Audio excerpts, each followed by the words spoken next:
Hi, and welcome to another episode of Kuntarkis.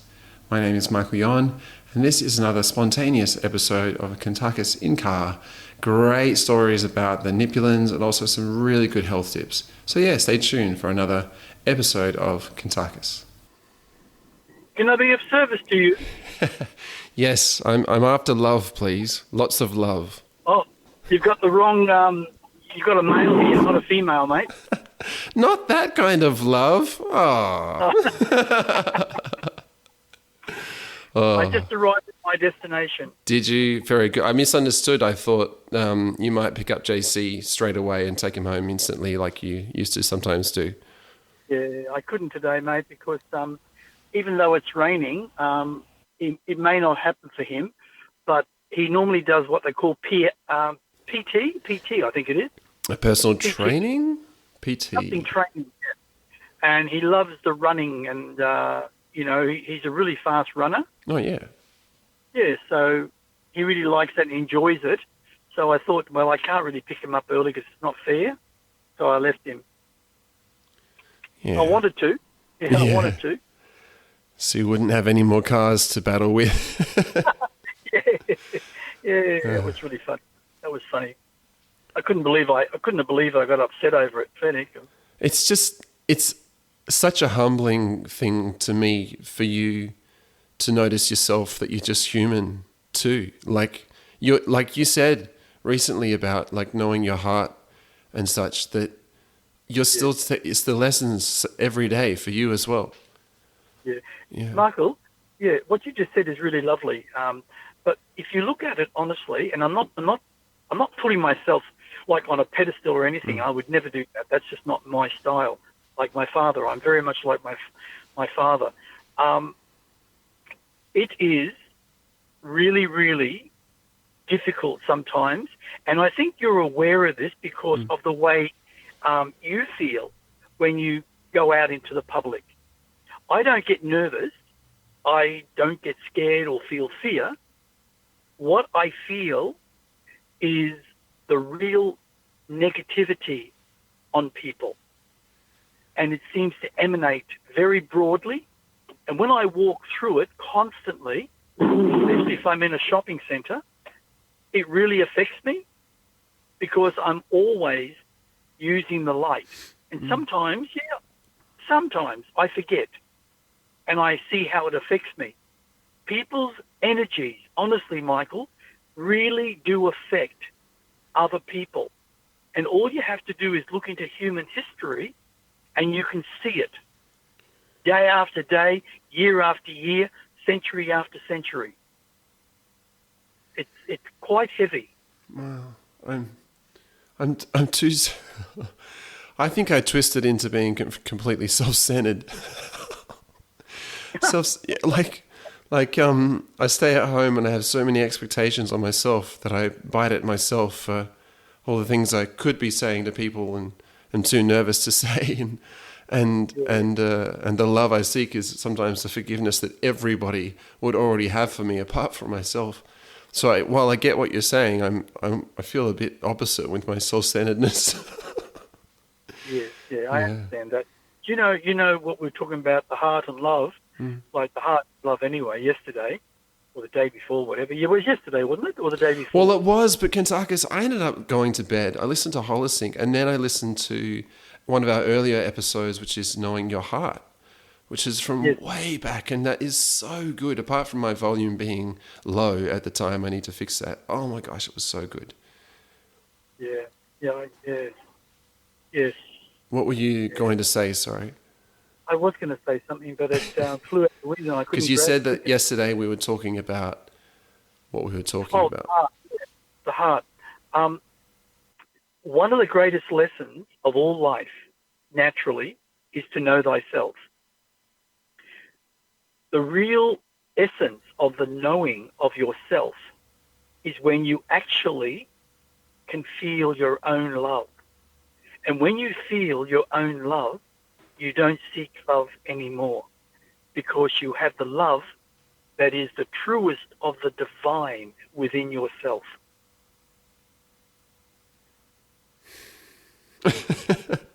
Kuntarkis, that's really beautiful. that's what that's what I noticed when I was listening to you in the past and last night as well. That's something that I'm too silly right now. I'm too silly to find that within myself. I realized that word when you said it, and in the recording I listened to, love. That's what I'm lacking, even for myself, or just the presentness. Okay. Yeah. Try this. Try this. Just take a deep breath. Just one deep breath. Hold it for a couple of seconds, and then release it. Just blow it all out. Then do another one. Another deep breath.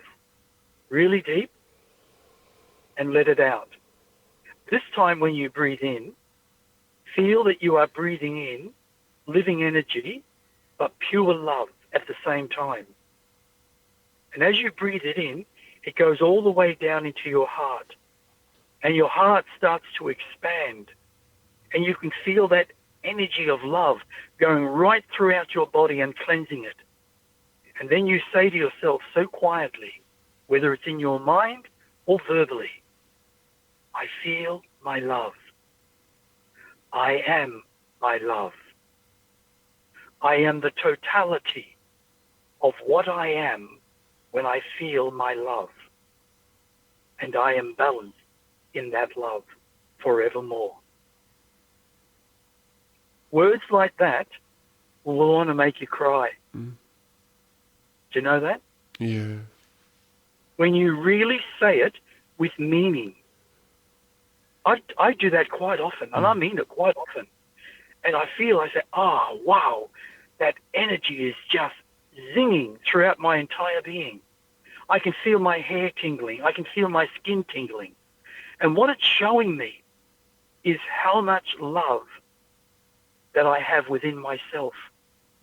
But what stops us from finding that love is our stupid conditioning that we have created into a belief system. And we live to that belief every day of our life, not knowing the real essence of our love. We shall never find love in your beliefs. Yeah, we used to call it ego, right? Yeah, well, it's the same thing. Yes. Yeah. Same. The past conditionings and the fact that you I'm sorry to say it, but like, yes, it connects to all the energy around us and all the way back in the past, but also all the stuff that's around us right now that we're not aware of, including sometimes yourself. That's right. Yep. Never, ever, ever put anyone on a pedestal, Michael. Yeah. It doesn't matter who they are. You know, I come into the presence of my Father, and here I am, 3.83 million years old in my own evolution, up against my Father, who is 19 billion. I'm just a speck. That's all I am. Because I have so much respect for his knowledge, for his presence. And I would never offend him in any way, because I know I would stop before I wanted to say something, because I know what he says to me is for my highest good, no matter what.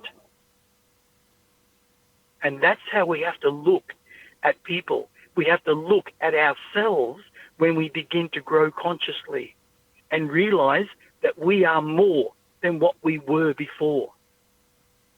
And in another 2 years' time, we'll be so much more if we allow the flow of knowledge. Yeah. And that's how we grow consciously through the heart. So many of the things that I have like productivity anxiety for, or that I haven't said to friends or whatever else, it's so now versus 2 years from now. A doctor said to me today, "Oh, what do you got planned tomorrow?" I said, "Oh, that's an eternity away." I can't think of tomorrow. It's just too much to stand up and do right now. And yeah, but it's all so temporary, isn't it? Yeah, that's right. I've always been a moment person. Yes, sometimes I might give the impression that I'm not, but I know from my heart that I am. And I do things in the moment. Like this morning, I came home and I was going to make a coffee before. And then I realised my darling took, I didn't come home. No, I wasn't. Sorry. That was yesterday. But this morning, I went and turned the computer on at 7:30. I waited for it to charge do its thing, you know. And then I came in and I turned around and went through my emails very quickly. Then I transferred some money over to my darling, and I came back in there to have a coffee, but I never end up having it. And then I realised that it was quarter past 8, and I said to myself, I'll send my darling a text. And I said, are you going shopping this morning or are you coming straight home?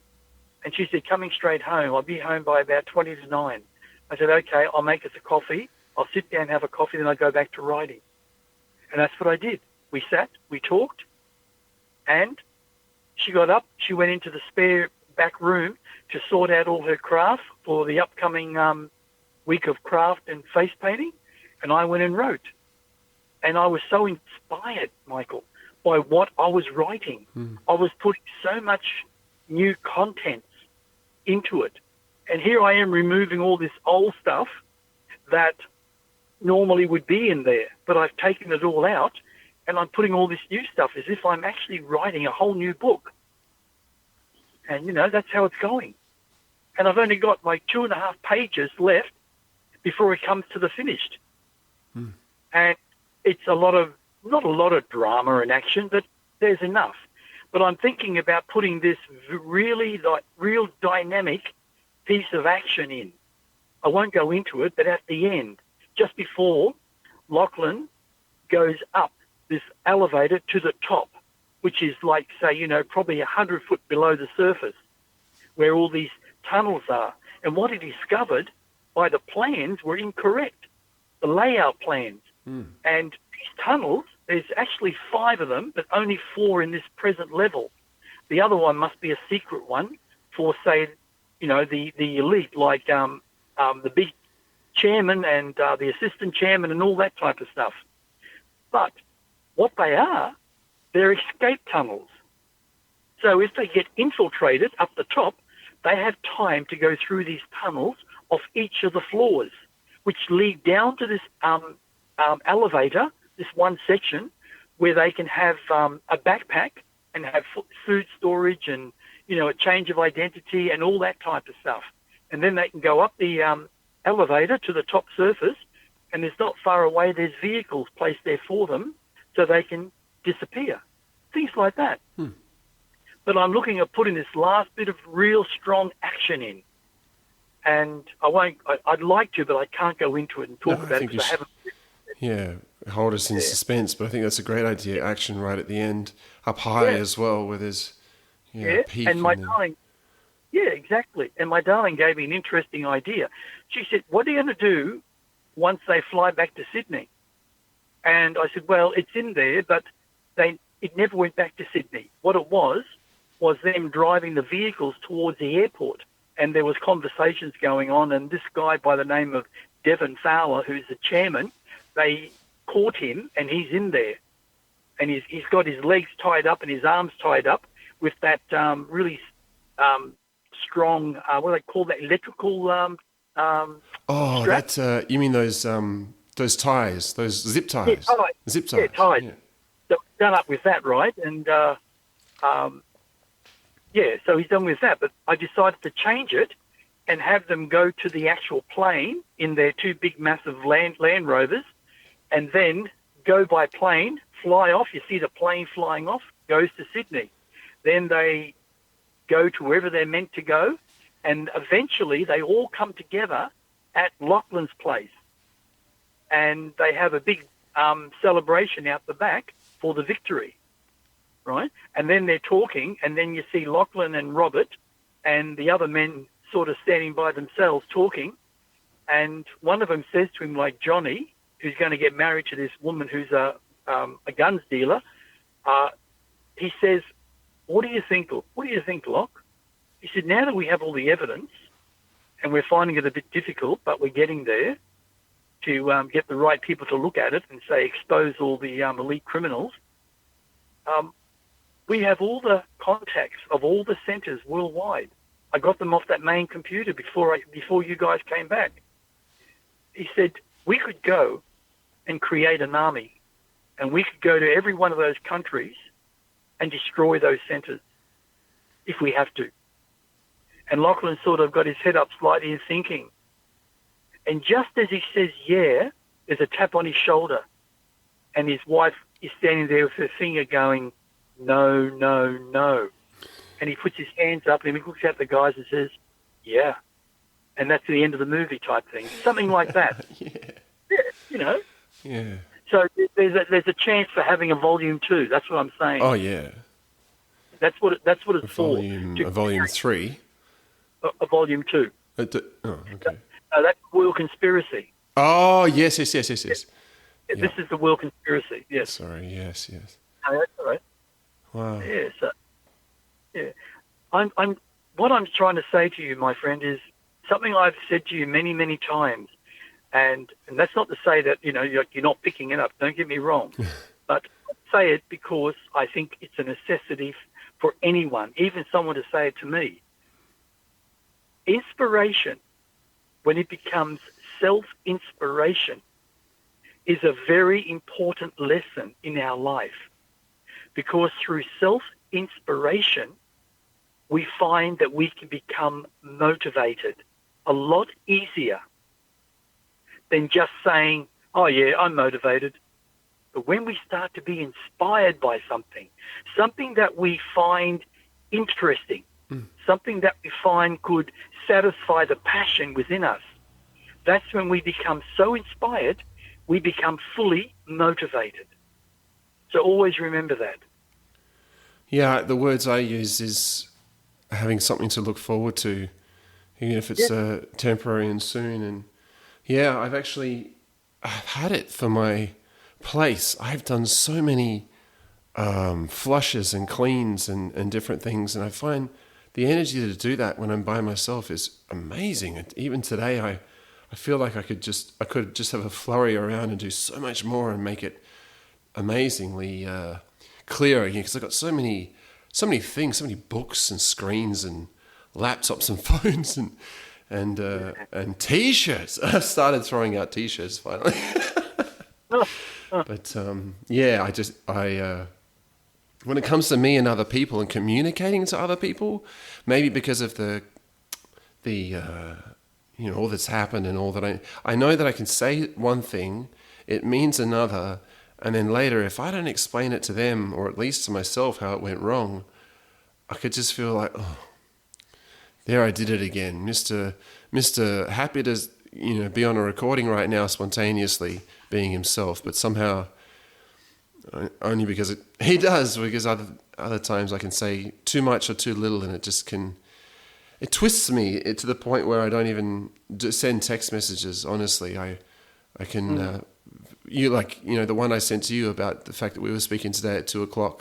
I had to think about it, and then in the end, I do want to do it, and in the end, it was probably 3 words that was like, yeah.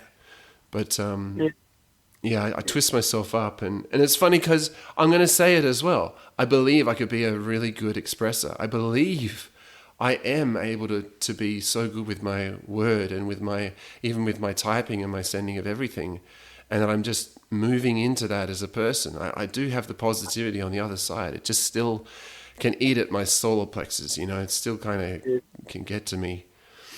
That's a good thing, Michael.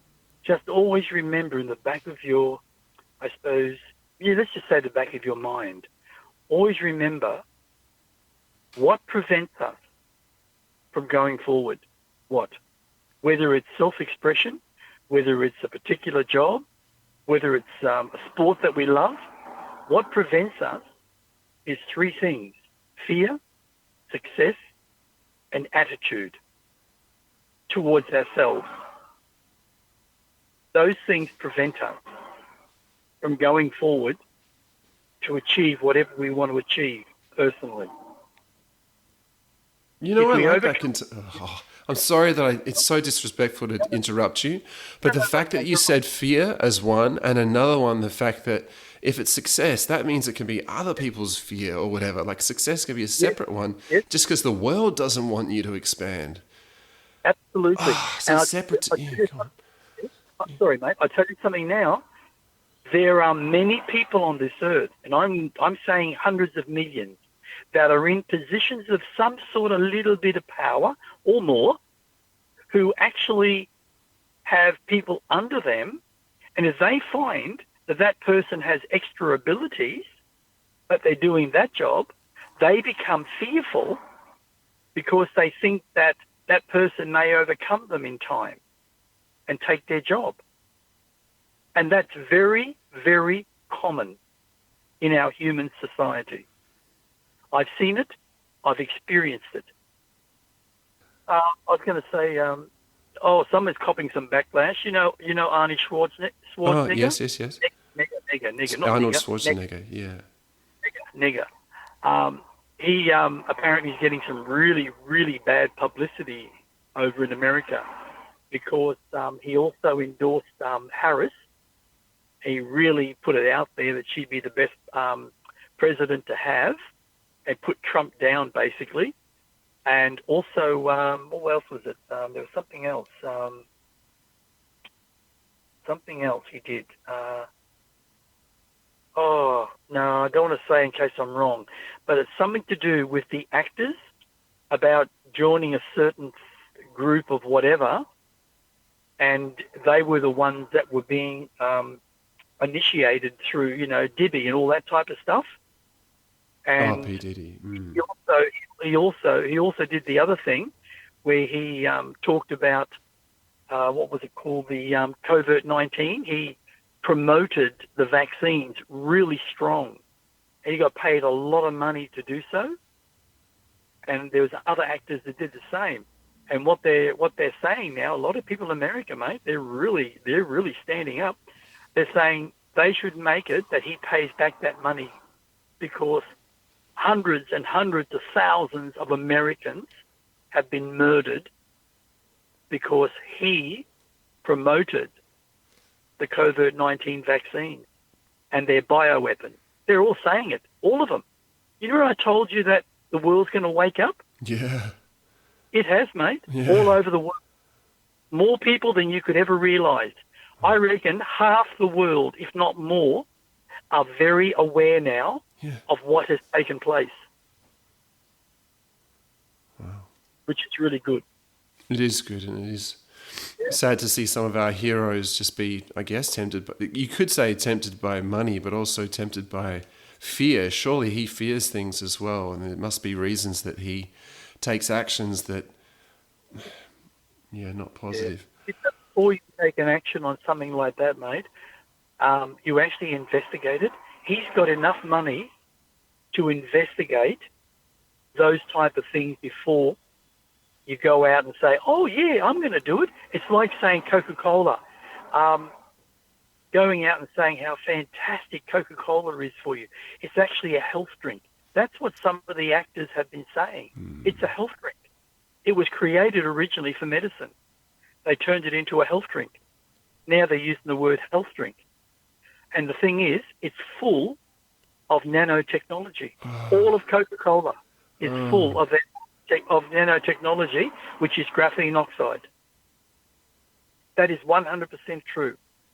I'm going by what I've read, and also by what Anna Marie said, and a few other things. So whether it's happening in Australia, I can't verify that, because we always seem to get the end trail. But at the moment, America and other countries around Europe, all Coca-Cola, even Pepsi, apparently, are all laced. And you know the V drinks, the V drinks, all of them are laced. Because they're owned by the elite criminals, all of it. And I know that's another way of getting out, nanotechnology into people's guts, which goes through the bloodstream. So positive. It's so positive. So good. When I think of people hearing this, depending on when they hear it, they're thinking, well, how do we flush it then? How do we flush the nanotechnology? And it's... Okay, I'll give you some ways then. How's that? I'll give you some very easy ways. The first thing is sea salt.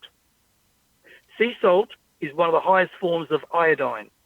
Plus, it's got another 83 minerals if not a few more, in it that the body 100% needs to activate energy and to activate digestion and to activate memory and to activate blood cells.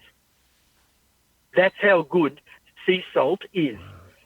The best sea salt that I know at this time is Atlantic sea salt, but I got a strange feeling it's been bought out and closed down by the elite. There is Celtic sea salt.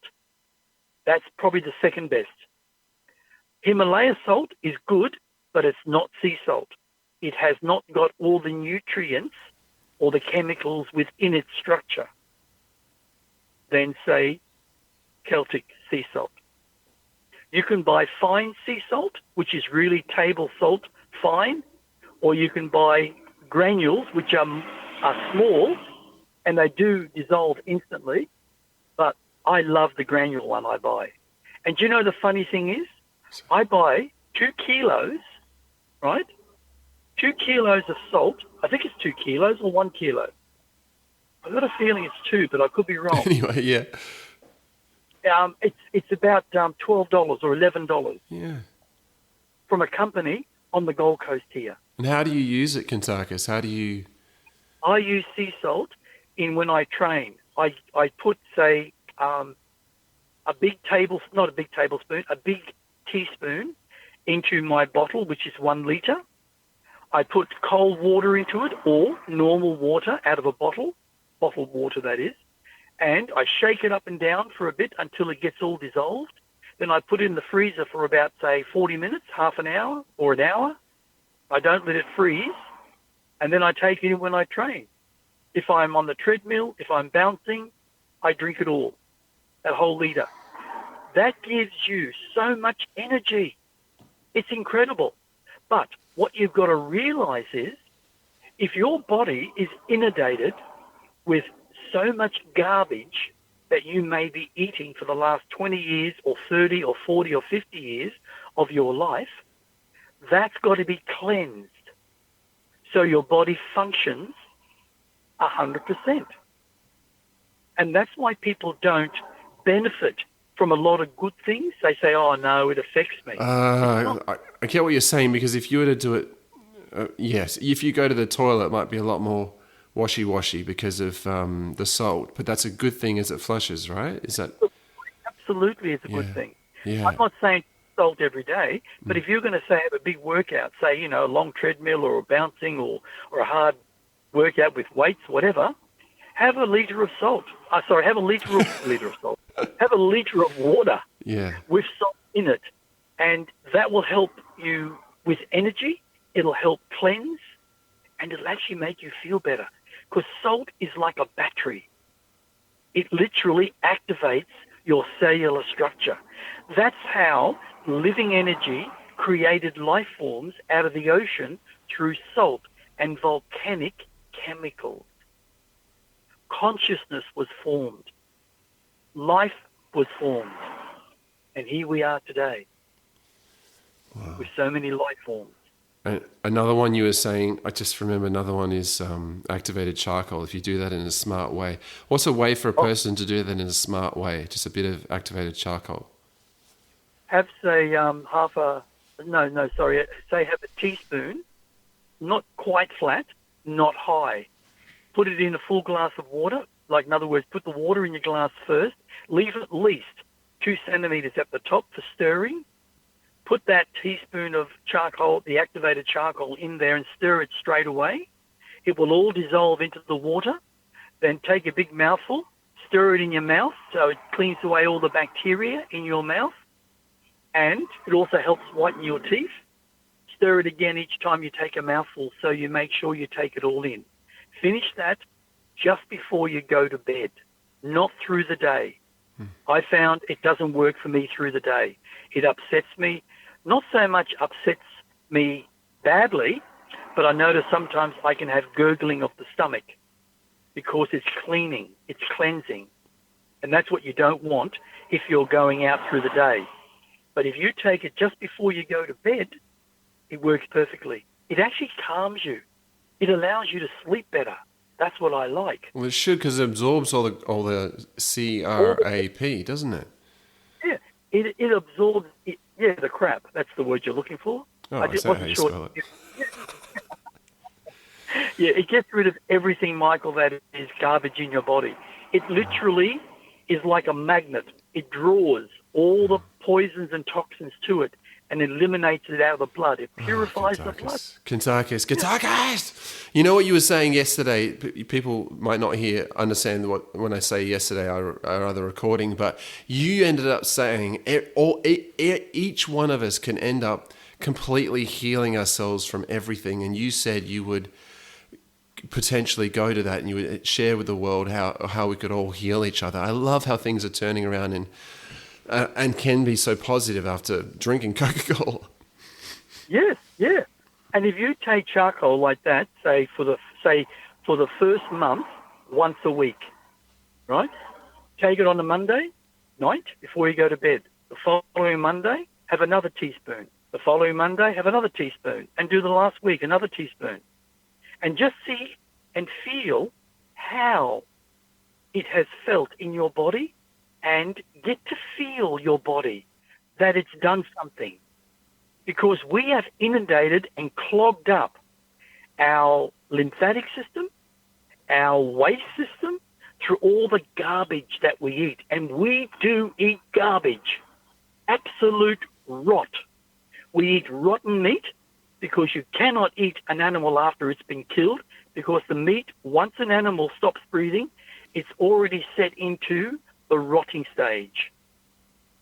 And they keep it, sometimes that meat that you're eating, it could be 2 weeks old, 3 weeks old, 6 weeks old, just like apples. Sometimes you buy apples and they look really good. You put them in the fridge, 2 days later they're all wrinkled. That means they're 12 months old. And it's not good for you. It's not that the apple will hurt you, by the way. The apple won't hurt you. You could eat it rotted and it won't hurt you. How's that? You eat a piece of rotten meat and it'll kill you. The E. coli will kill you dead. So once you do that with the charcoal, drink lots of water. Have another glass of water, say half an hour before you go to bed, after you've had your charcoal powder. So you've got plenty of water to cleanse out all the garbage. Yeah, you may suffer a little bit for about a month or two. Yes, absolutely you may. You may not. Some do, some don't. Depends on your body. But what you'll find is you'll start to lift the cloud that surrounds you, especially the fog inside your head. You'll start to see things clearer. You'll even start to answer your own questions and make decisions quicker and clearer. And when you change your diet by getting rid of all the sloppy biscuits and the sloppy cakes and all the other crap, like the pizzas that you buy out of frozen pizzas, which is absolute garbage. Same with the McDonald's and all that. All that food is synthetic. There's probably less than 5% meat within it. And in America, as we said not long ago, they were already closed down a place where these people were making all the patties for the McDonald's stores. And have a guess what they had in them? Baby parts. They found teeth in Japan. Children's teeth. Ears. Other little things. So I don't know what the hell's going on there. No one has said anything else about it. But look at the food you're putting into your body. When you put junk into your body, Michael, what happens? Your thoughts become junk. And you don't evolve. You don't even start to develop your own consciousness, your own self-awareness. And Kuntarkis, in the opposite, what you were saying before, when you find love within yourself and for yourself and because of yourself, and you're tingling as you feel this positivity, that is healing, isn't it? And it leads you to more conscious, better choices in life, doesn't it? The way is to be inspired, as you said, to be motivated by yourself and your own inspiration. Yes, and the more your body cleans, the more your inspiration grows and your creative. Yes. Absolutely. And even your heart begins to open up more and more because you become self-aware. Everything changes. Even the way you speak, the way you think, the way you express yourself, it changes.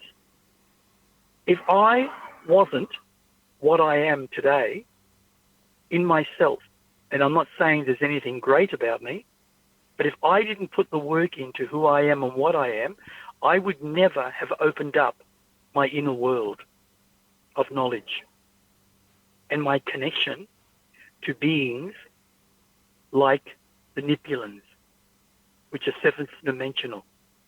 You never hear of people communicating with seventh dimensional beings or traveling through space with them. People would just say, oh, that's just your imagination, or that's just a load of poop-poop. Well, unfortunately, those people who are saying it's all poop-poop are poop-poop, because they don't have the understanding that everything in this world, this universe, and all the universes is possibilities. It's all in your thinking. Your thinking changes everything. And you were saying that some of the quotes that they said to you recently was majorly to do with individuality. Yes. Yes. And, the funny thing is, the Nipulans are very, very strong on individuality. And as they have even little ones that they create, because they have the ability to create energy from their own essence, just like Father did for me and my sister and my other two brothers. So they're very high up in consciousness. And they teach to understand how individuality allows you to grow consciously. And you're not inundated with all this negativity that just seems to attack you when you're in public. Because they don't have that. They don't have that negativity whatsoever. And if they did, by the way, they would not be who they are today. It would be priceless for our human eyes to see what you've seen when it comes to the roads. No, let me say that. When it comes to the body language and the way these people walk past each other, I just think to see a scene of that happening and how different it is compared to us. I know they're very tall and lanky, for lack of a better word, but still, compared to where I live or where others live, as we pass down the road and do what we do, it must be so different. The energy of their body language, the energy of the way that they exist as a group. Yeah, yes. I'll share something that I've never shared with anyone, and to me it's very an emotional thing and maybe a little bit embarrassing, but I think now I'm not really embarrassed over it. I'm not one to be a crier. I haven't cried probably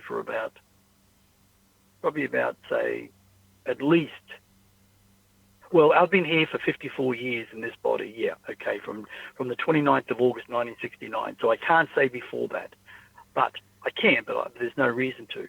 But if I've been here for 54 years, I would then have to say I haven't cried for 54 years, basically. But when I went and I was invited the first time to their world, their vibration that is seventh dimensional, and when they showed me how we traveled through space and I saw all the dimensions passing me by, all the new universes and galaxies, like they were big shades of cloth just passing me by, I was just flabbergasted. And when I saw in front of me a world that just suddenly appeared, and it had like a dimensional outer casting around it that no one can enter. And if they did, they were actually passing straight through it as if nothing existed, because they're seventh dimensional. When I put my hand on it, it was spongy. And I remember Unica putting her hand out, and she took my hand gently and pulled me through because I was apprehensive.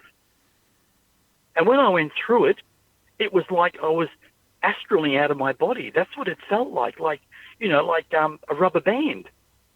But when I was in there, it felt like, let's say 2 hours. And when we were eventually walking all over these different paths that were so beautifully laid out but had no foundation underneath it, which was incredible. None. It was like all these paths ran for hundreds of miles all around, and yet nothing supported them except the paths, which was incredible. But what I discovered in myself, all these beings that were walking past me saying hello to me, they all knew me. They said, "Hello, Kuntarkis. Kuntarkis, it is so lovely to see you." And yet I was only there for 2 hours. It was like they made a conscious connection to the essence of who I truly am, to know who I was. I collapsed on my knees to the ground, and literally my head went down to the ground, and I sobbed like a baby. And that's no joke. I sobbed like a baby.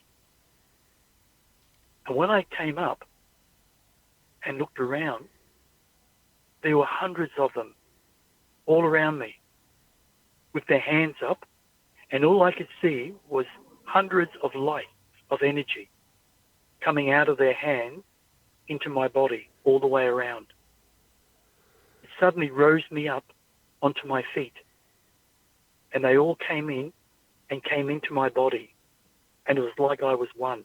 And I could see the life of every one of those beings, those Nipulans.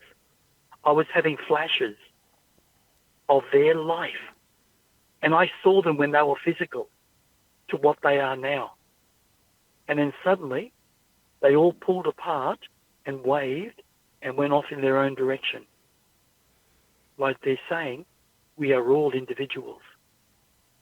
We all help individuals whenever the moment is the reality. And they just all went. And all I had on my side, on my right side, was Unica, looking at me, smiling. And that's when we went to the big hall, where I met these, like a professor. And he took me into this great place and showed me. That was my first visit. And that experience, honestly, it just threw me. And I've had so many visions of what I saw with their lives. I saw the hardships. I saw the good times, the good moments. And it was just so beautiful. That's why, Michael, I am so inspired by conscious growth, by knowledge.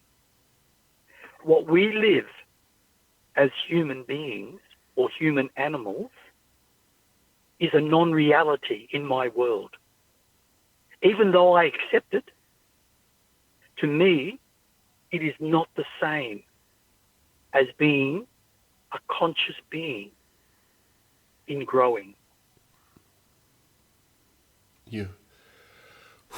You're like there are some in this world, but definitely you're able to live in a massively double life, aren't you? Because when you go to bed, for the most or many parts, you are conscious of experiences like that are very, very, very real.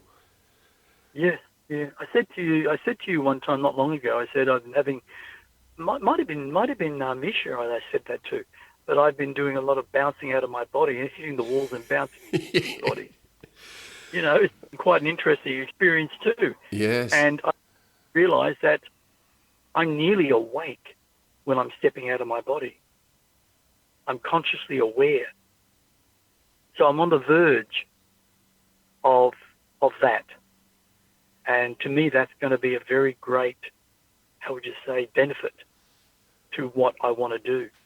Because if I can stand directly where I am and project my spirit and make it solid like I have in spirit world and on the physical plane, different points without knowing, but if I can do that when I'm here and I'm knowing it, can you imagine what I could do to the CBCs? Oh. Yeah. No, my friend. And you'd be the first person I would tell. We haven't said what the CPCs are anymore. I can't even remember. They're the criminal pedophile. No, they're not. No. What are they called? Close. The Okay. I gave them the name, the CBCs. The reason I gave them that name, I don't like the name that's been adopted to them as the elite criminals. They are perverted mass murderers of human society. They have murdered probably 24 million plus billions over the last 928,000 years throughout different lifetimes. They have never changed their policies. They've only grown stronger and more ruthless. But CPCs is cannibalistic pedophile criminals. That's it. That's what they are. Cannibalistic pedophile. Cannibalistic pedophile criminals. Because they eat children. They sacrifice children. They're the ones that kidnap the children. They have a massive ring and they kidnap children. And they also sacrifice them and eat them. And use them for their perverted sexual habits. So that's why I call them the CPCs, which eventually must be eliminated. And I know I've said this once before, and I don't mean this in a negative way, but Nakarons think very differently. How would I put this? No, I don't think I said this to you, but when I went to the planet, I may have, remind me if I have, when I was taken to the planet, a long way away from Nakaris, my father was there, Kanag was there, some of the warriors were there, quite a few warriors actually, and I was there. And it was a very interesting experience for me because Father naturally turned me back into a Nakaron. And when we arrived at the planet, we realized that we were welcomed by the people who lived there because they're the ones that raised the alarm. But what they had living on their planet in a mass society, because they were there for quite a while, they had these unusual buildings, a massive fortress, but unusual buildings. And these beings didn't sleep in beds or anything like that. They were like vampires. They literally drank your energy. They literally took your energy, your life force from your being so they could do what they do. When Father found out about this and went and spoke to them, they tried to do that to him. And I've got to go in a moment, mate. But I tell you what, they didn't succeed. He literally vaporized the lot. Everything. There were thousands of them. And he got rid of a lot of them. May our life force be living and living and attracting more livingness. To your life force, Kuntarkis, thank you so much. This concludes another episode of Kuntarkis. If you'd like to know more about Kuntarkis, go to etcconsciousness.com. You can find out lots about him there, including his books that he's got. Also, you can contact him on his email, kuntarkis@gmail.com. That's it for now. Thanks so much for listening. My name is Michael Yon, and stay tuned for more.